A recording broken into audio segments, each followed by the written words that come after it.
What makes the achievement of emotional sobriety so difficult is the habits we have, the patterns we have in our behavior, the habitual ways that we've come to think about things. We have to really become aware of those things in order to challenge them, because the consciousness that has created a lot of the problems in our life cannot solve it, cannot change things. So what happens is the first step is waking up.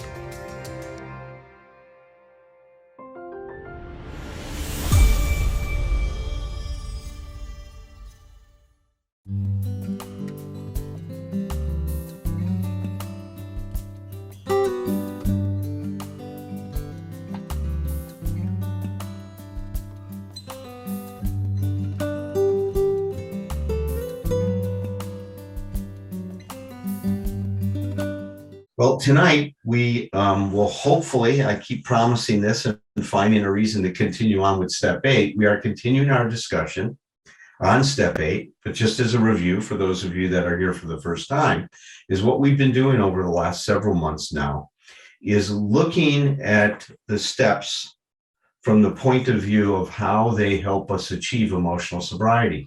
And I think it's important to keep that in mind. That's what we're striving towards, is this emotional freedom or our autonomy. And as we've talked about, the steps, they're interrelated, they depend on one another, and they generate, this cumulative effect and this energy where there's a charge and discharge taking place. There's a charge in step 1 that was discharged in step 2 that created a new charge. And so from a energetic or bioenergetic point of view, we're continuing this charge discharge. And, now let's put step 8 in the context of that. Step 6 was, we're entirely ready to have these defects of character removed. And then in step 8, we humbly ask God to remove our shortcomings. So the charge, get ready, the discharge, ask for help. Let me get rid of these defects of character. And now the charge is now what happens, because it's not just a passive experience, right? Our recovery really requires us to stay actively involved in the process. So now we're told, well, make this list of all the people you've harmed and become willing to make amends to them all. Well, we've talked about the harm we've done. First, the harm that we've done to ourselves. And we looked at some unusual suspects like this, what I call the self-hating process, and how that was our original sin, so to speak, in terms of how we harmed ourselves, and how that manifested itself in terms of what we call the unusual suspects in terms of how we've harmed others. We've spent some time talking about willingness.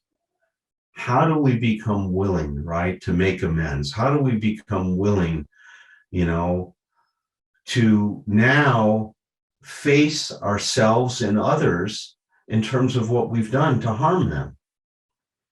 And that's no small thing, because it's going to take, I think, an awful lot of willingness to go ahead and to meet the challenge that step 9 is going to give us about making amends to those people.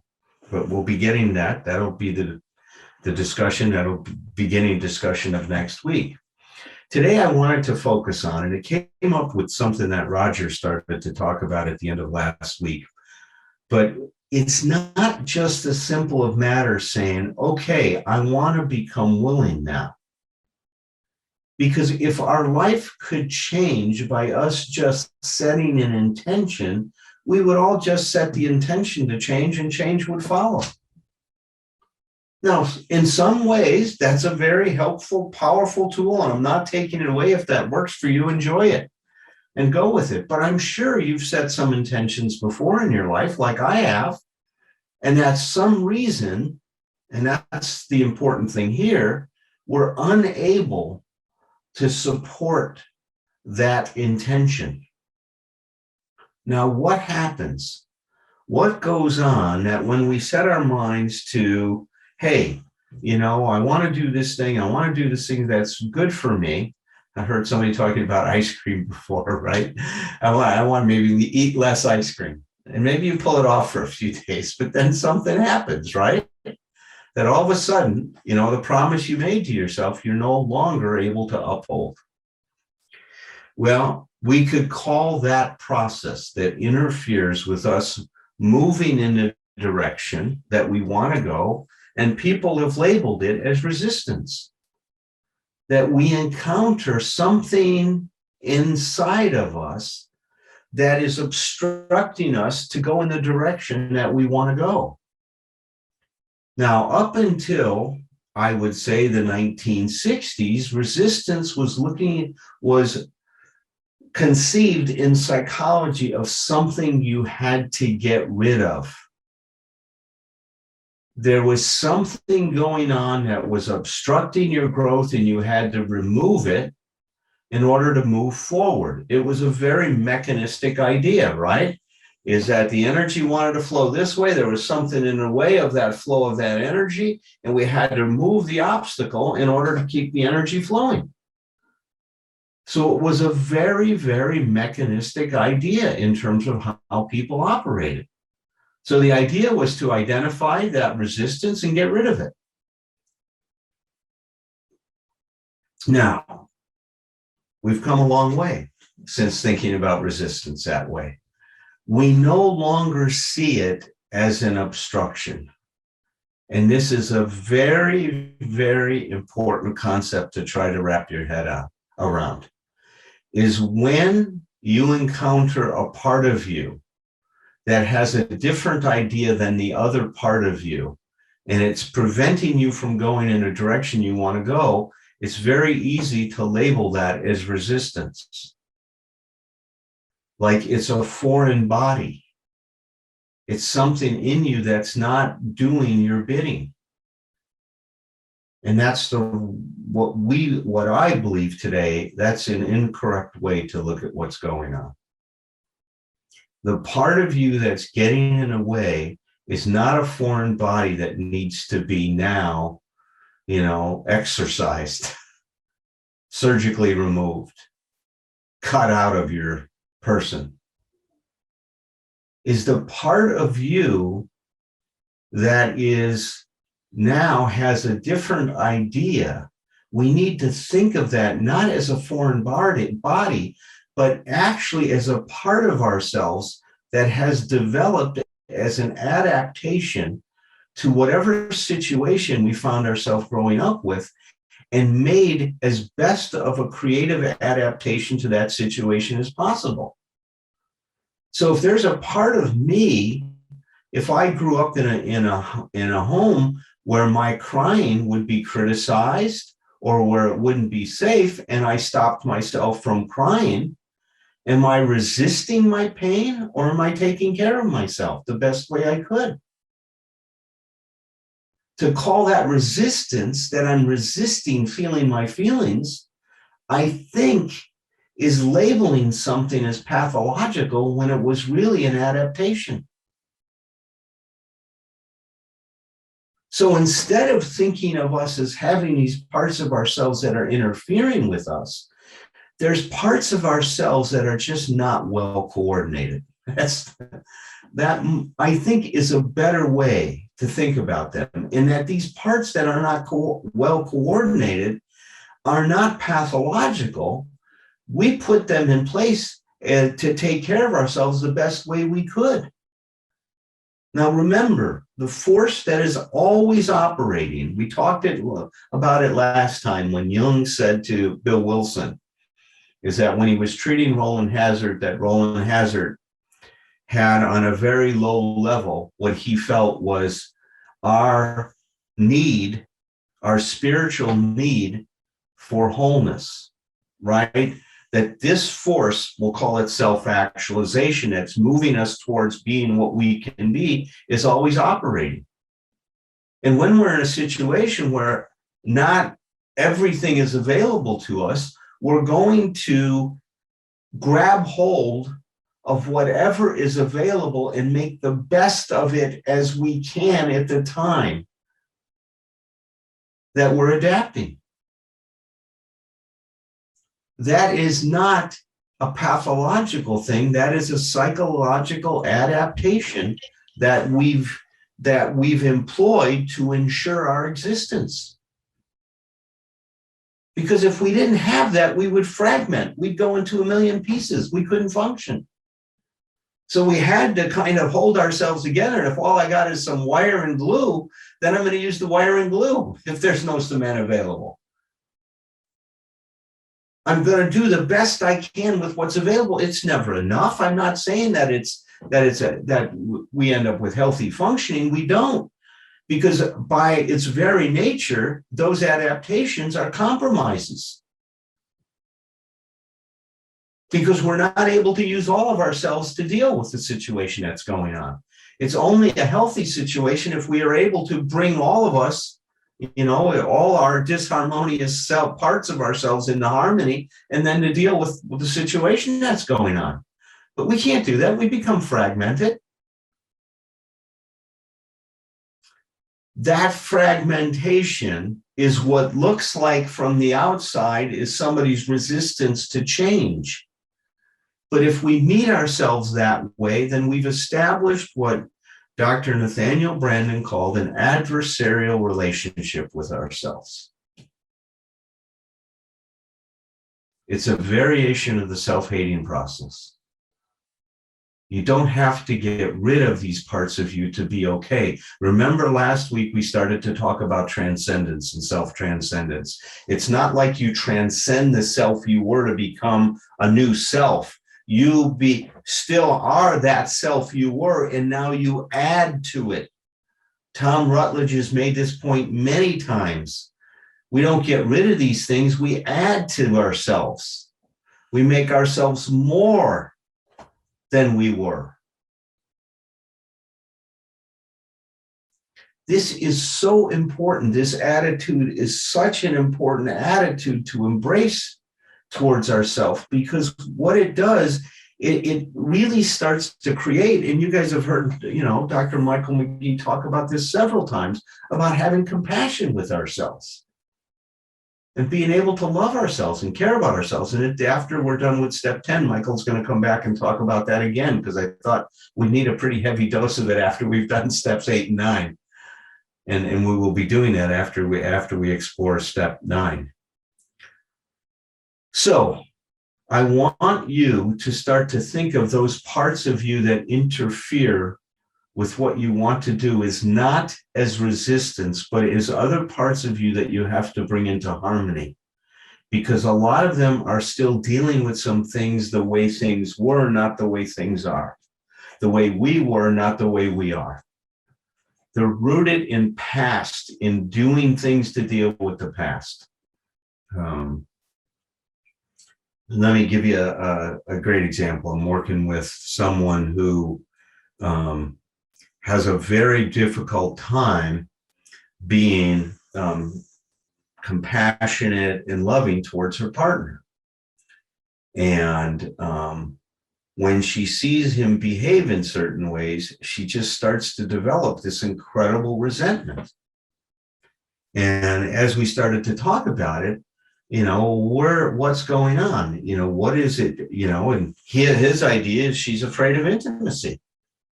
She's not afraid of intimacy.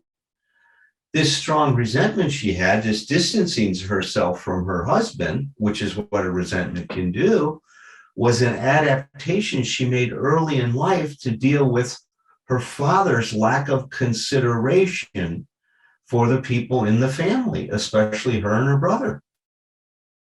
And so she just saw him because she didn't want to be defined and get lost in what he was doing. So she distanced herself with this resentment towards him, so he wouldn't be as important.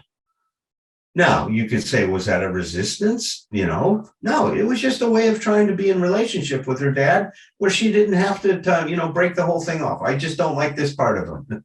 I can't stand this part of him. The rest of him, I think he's a great guy. This part of him, I think sucks. And I can't stand it.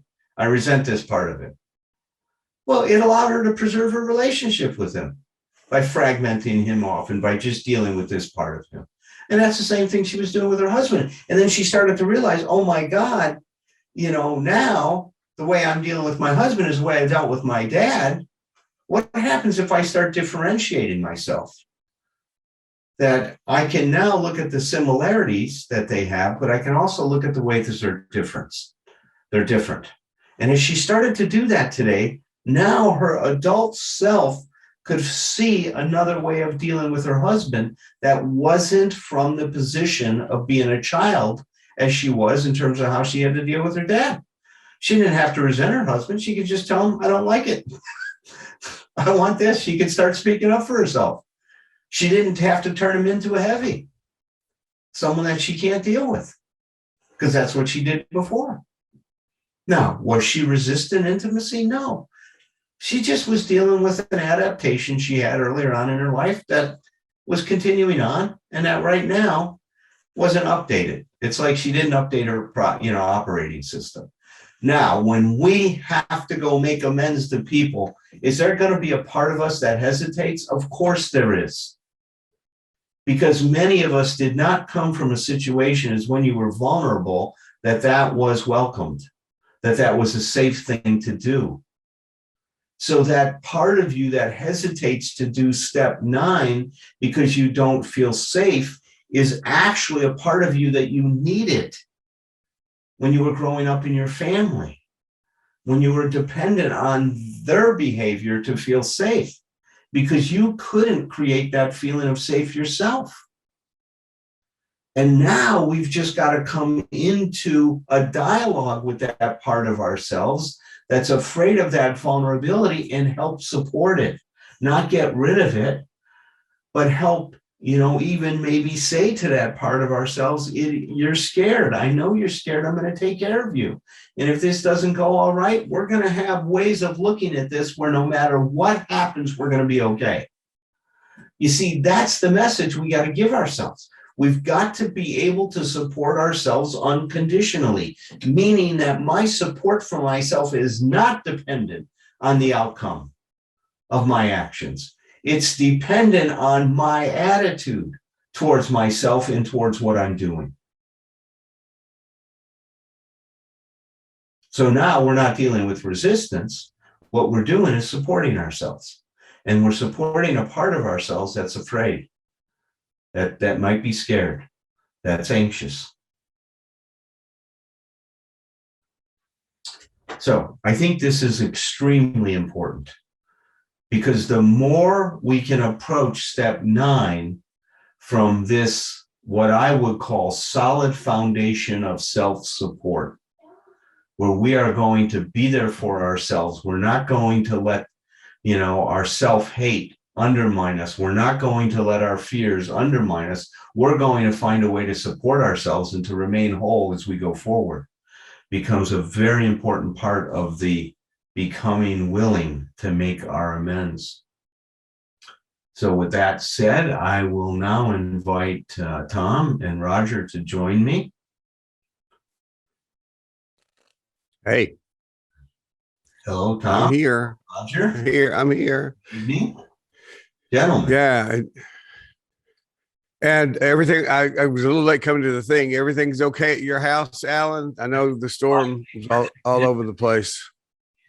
Okay. Yeah. Thank you. Yes, we're fine. You moved. I think I texted you earlier today. You traded fires for floods. Fires for floods, fires for tornadoes. I think I like the floods and tornadoes better for some reason. I don't know why. Well, it's just a change. It's kind of nice to shake things up, You don't mess with Mother Nature. Remember that one thing? That's right. Mother Nature. Right. Well, I have a few things. Can I go out, Roger? Is that okay? Have at it. Okay. Go ahead. Okay. I just, it's, and Alan knows this is one of just my most favorite subject in the world is that we can't get rid of anything. And that that there is no exorcism. And I had a mentor many years ago that Bob Stepbach, that wise man. I asked him when I went into business for myself, when I went into private practice, I said, Bob, what, and he looked the part. He had the white beard and even had a cane, and he just looked the wise therapist guy. And I said, what advice do you have for me going into my private practice? And he thought about it. He said, if you want to avoid personnel problems, avoid personnel. It's like, and he was so serious. And for all these years that I've been sitting in my little office by myself, every now and then I'll get frustrated and think I need to hire somebody to help me out. And then I'll get a client that'll come in just perfectly timed to tell me about their personnel problems. And so I've always followed Bob's advice. But the other thing Bob said, it took me a long time to actually fully understand it, but he simply would say, since we can't subtract, we must add. Since we can't subtract, we must add. And that's what he was talking about, that we're not going to get rid of any of these guys, any of these parts of ourselves. And it's not necessary. When I wrote the Embracing Fear book, I started it by basically saying in some place in there at the beginning that there's good news and bad news. And the bad news is, if you want to get rid of fear, you can't. And the good news is, and it's really good news, you don't have to, because everything we're talking about here, and I'm repeating what we're saying over and over and over again, is about changing our relationship to these various aspects, including resistance. Resistance isn't even a bad word if it's not a bad word as long as we define. These are pandemic puppies. And pandemic puppy. I didn't know there's a new breed, I guess, but it's the idea is that if we understand, and you touched on it, Alan, it's like if we listen to the resistance, if we listen especially to the intent of the resistance, then we're going to have more information. The psychologist Robert Keegan calls it the immunity to change. We have an immune system that works against change. We as human beings tend to think of whether we like it or not, we associate familiar with safer. And so even positive change, we will find ourselves resisting.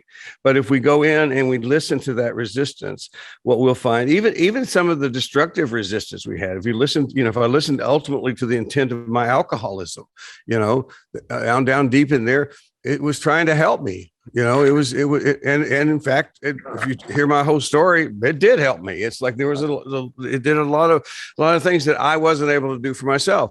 I had to find other ways to do that. I couldn't, because it was like taking it was a particular kind of fuel, but it was really bad for the engine. It was going to cause a lot of damage along the way. So anyway, my favorite topic is we're not going to subtract, we're going to add. And one of the ways, I'm just going to do this real quickly because I haven't done this in a long time because I haven't been on the road doing this, but I'm going to demonstrate about not being able to get rid of anything and how we focus on trying to get rid of things.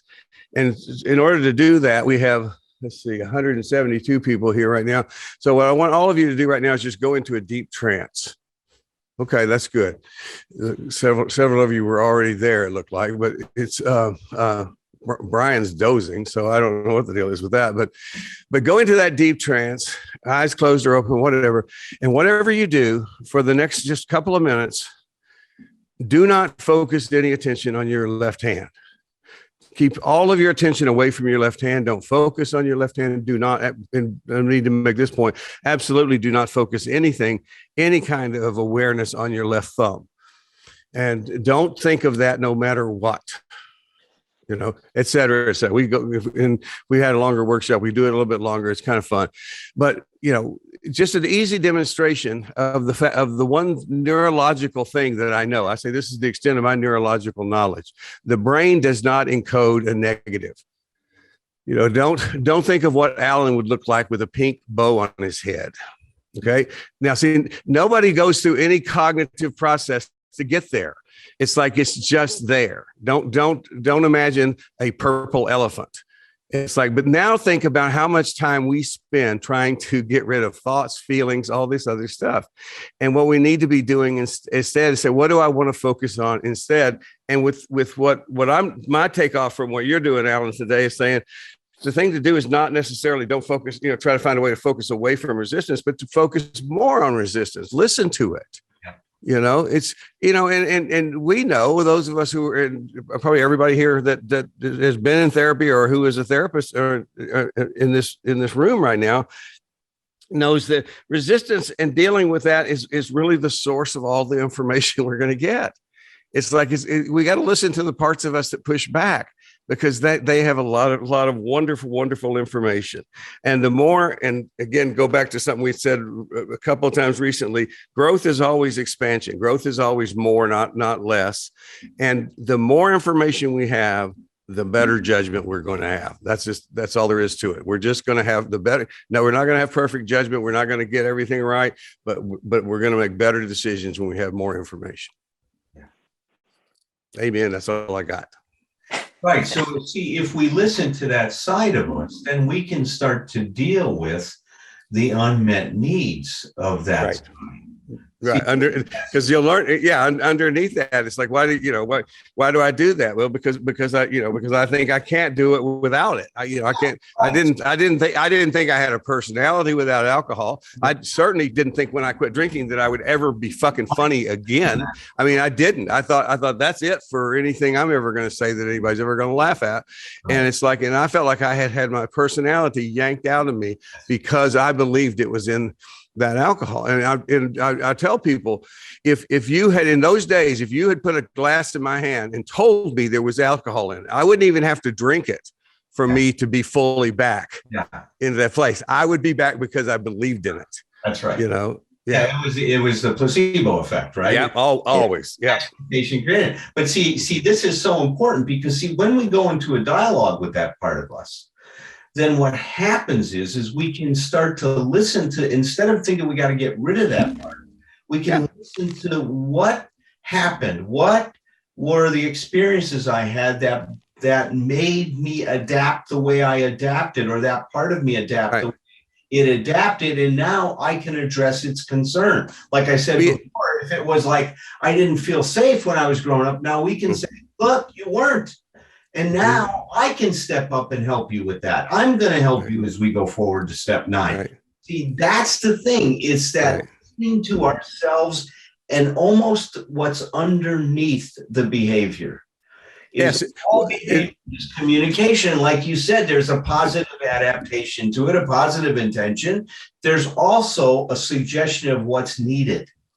What was missing and what is needed. So what you're saying is instead of getting rid of it, we're doing what the opposite of that is we're going to enlist its help. There you go. That's right. It's going to be our guide. It's going to point us in the direction of what is needed for us and what we need to do to support ourselves. Yep. We're not throwing it away. We're incorporating it, or in all terms, integrating it. There's the pandemic dog again. Woof. Okay, Raj, you're up.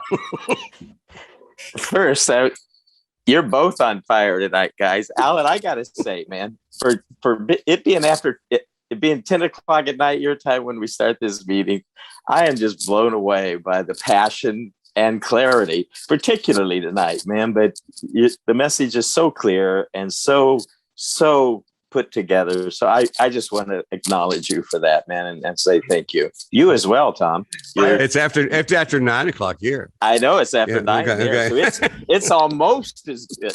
Right. Yeah. Wow. Well, as Alan knows, and as Tom knows to some degree, this is also the idea of resistance is also one of my favorite subjects. And I just want to highlight a couple of things that Alan said.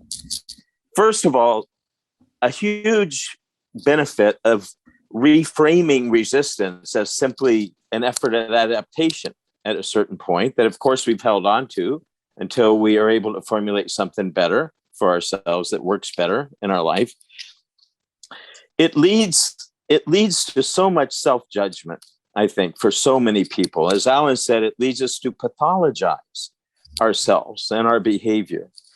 And it's very damaging to us because it undermines self-compassion. It undermines self-confidence, leads us down the road to self-hatred.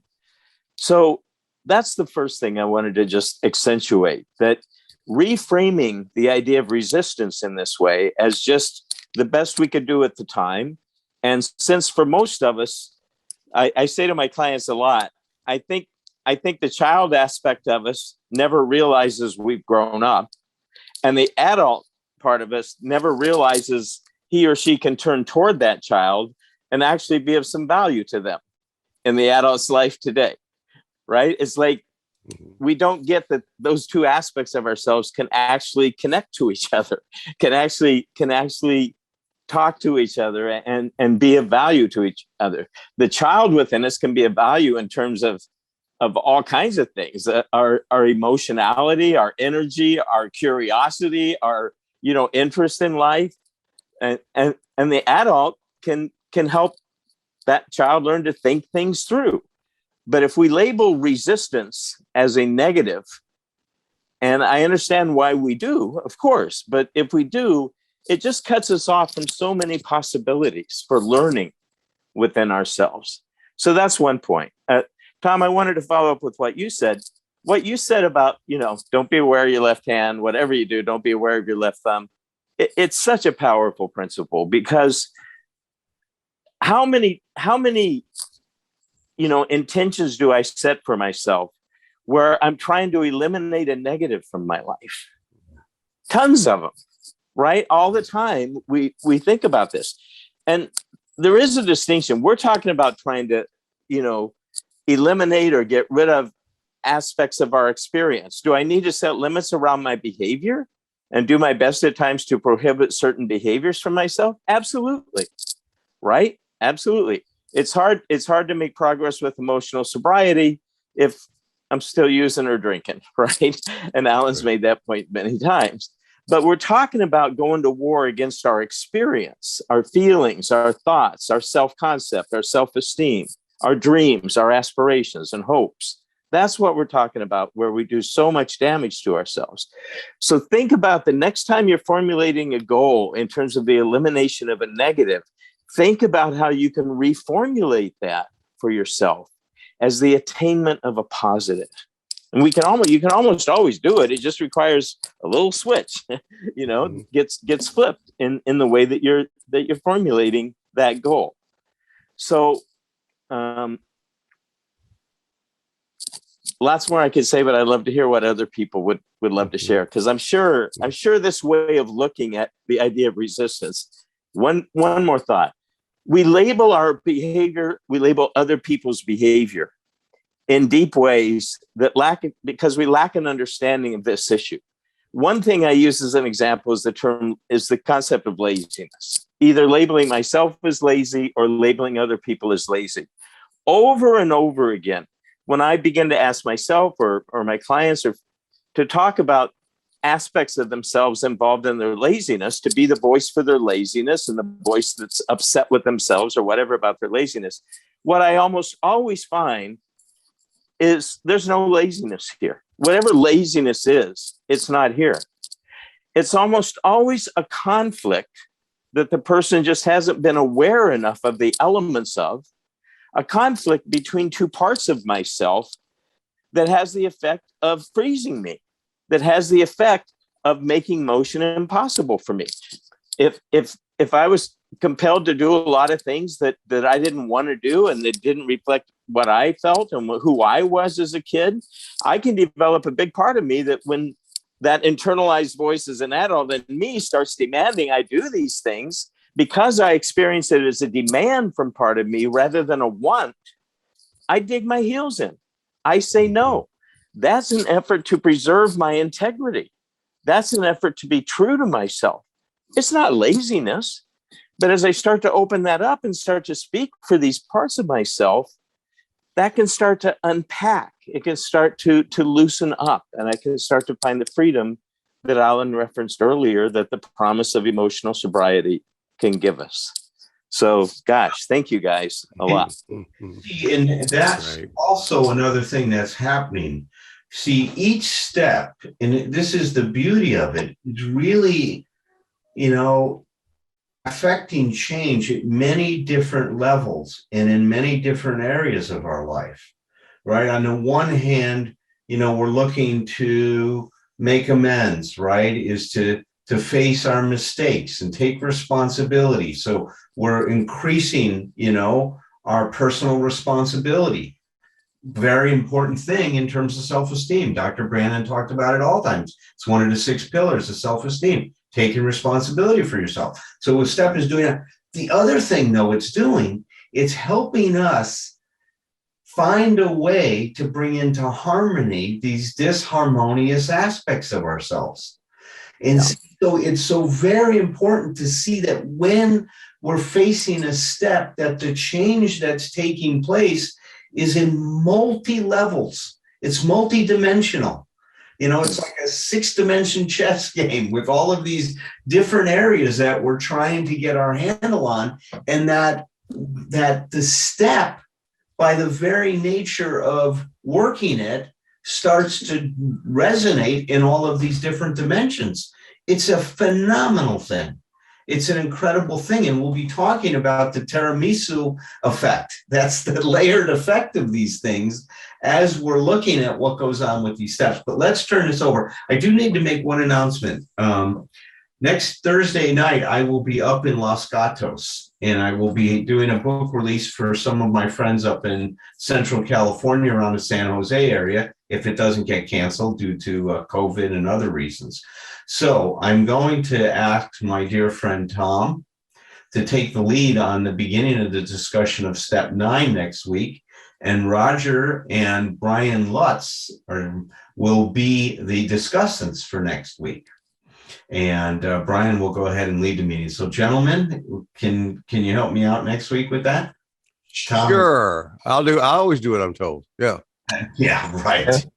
I hear a lot of people criticize the 12 steps, that they're old-fashioned. I can understand that criticism. They were written back in 1935. Some people that are agnostic have difficulty with the word God used in the steps. For me, I look at the process that's involved, the forces that the 12 steps generate are so powerful that I think they're ageless. There's this interesting phenomena that happens when you work the steps. They create a charge and then a discharge. The first step, we're powerless. Our life has become unmanageable. It creates this charge. We're in big trouble and we don't know what to do. And then step 2 comes along and it says we have hope. That charge, that existential crisis that we have is resolved. What's happening here is parallel to life. We charge ourselves when we breathe in. When we exhale, we discharge. That's the rhythm of life. And the way I love to think about the 12 steps, it's helping us get connected to the rhythm of life so we can learn how to show up in a good way.